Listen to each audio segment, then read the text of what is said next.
আমাদের বিরোধী নেতা শুভেন্দু অধিকারী দাদা সহ সমস্ত নেতৃবৃন্দদের আমার শ্রদ্ধেয় প্রণাম এবং আপনাদেরকেও আমার এই পরিবার সকলকেই আমার শ্রদ্ধেয় প্রণাম গ্রহণ করবেন।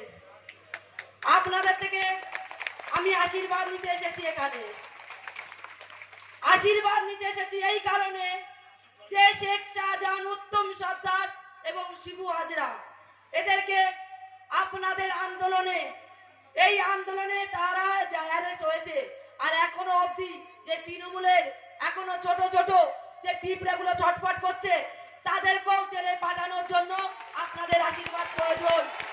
তাই আপনাদেরকে বলছি, এই সিরিয়া পারভিন এর কথা শুনবেন না, কেননা এ যে আজকে এ দল ও দল করে তার কোনো দলের ভিত্তিহীন একটা মহিলা, তাই তার কথা আমরা বিশ্বাস করি না।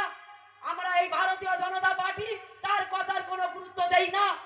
আমরা এক জায়গায় দাঁড়িয়ে লড়েছে তাকেই সম্মান দেই। এই বসিরহাটের প্রত্যেকটা মানুষকে সম্মান দেই আমরা, আর সম্মান দেই এই বিরোধী নেতা শুভেন্দু অধিকারী জিকেই। সে আমাদের মাথায় বড় ভাইয়ের মতো হাত রেখেছিলেন, আর দিল্লির থেকে হাত রেখেছিলেন আমাদের মাননীয় প্রধানমন্ত্রীজি। তাকে আমরা ভগবানের আসনে বসাবো আর বসিয়ে রেখেছি।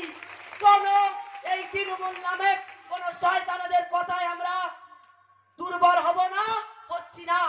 এটা ভালো করে আপনারা মাথায় ঢুকিয়ে নেবেন, কেননা এই লড়াইটা আমাদের ছিল, আগামী দিন আমাদের থাকবে। আর যে এই ভারতীয় জনতা পার্টির যে সদস্যদের নামে নাম নিয়ে নিয়ে নোংরা নোংরা কথা আজকের রেকর্ডিং করে সোশ্যাল মিডিয়া দিয়ে চালাচ্ছে, তাই বলছি তারাও কিন্তু কোনো মতে এইতে জড়িত নয়। তারা এই আজকের ভারতীয় জনতা পার্টির থেকে আমাদের এই আন্দোলনকে সম্মান দিয়েছিল। তাই এই তৃণমূলের গুন্ডারা তাদের উপরে পদে পদে আক্রমণ করছে, যেমন আক্রমণ করছে আমার এই মা বোনদের উপরে, ভাইদের উপরে, তেমনই সেই মানুষগুলোর উপরে আক্রমণ করার চেষ্টা করছে।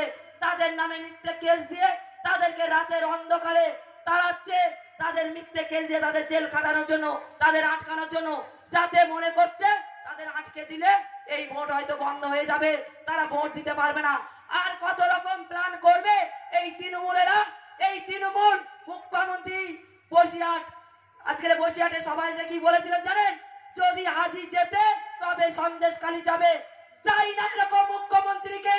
আমার মা বোনদের জন্য প্রধানমন্ত্রী যথেষ্ট, তাই আমরা কোন মুখ্যমন্ত্রীকে চাই না যে মুখ্যমন্ত্রী মা বোনের সম্মান রক্ষা করতে পারে না, যার গুন্ডা বাহিনীদেরকে বলে দুষ্টু ছেলে শেখ শাহজাহান। সেই দুষ্টু ছেলে শেখ শাহজাহানের সাথে এই পিসি ভাইপোকেও তিহার জেলে যেতে হবে, আর সেটা নিয়ে যাবে এই বসিরহাটের মা বোন ভাইয়েরা। তাই আপনাদের কাছে বড় জোরে আমার অনুরোধ, আপনারা এই বসিরহাট লোকসভাটিকে এই উপহার হিসেবে মাননীয় প্রধানমন্ত্রীজিকে দিন, কেননা উনি প্রধানমন্ত্রীজি ছিলেন আর দ্বিতীয়বারের জন্য প্রধানমন্ত্রীজি হবেন, আর বসিরহাটেরই হবে। তাই আমার সংক্ষিপ্ত বক্তব্য আমি এখানেই শেষ করছি। ভারত মাতা কি, ভারত মাতা কি জয় শ্রীরাম, জয় জয় শ্রীরাম। নমস্কার।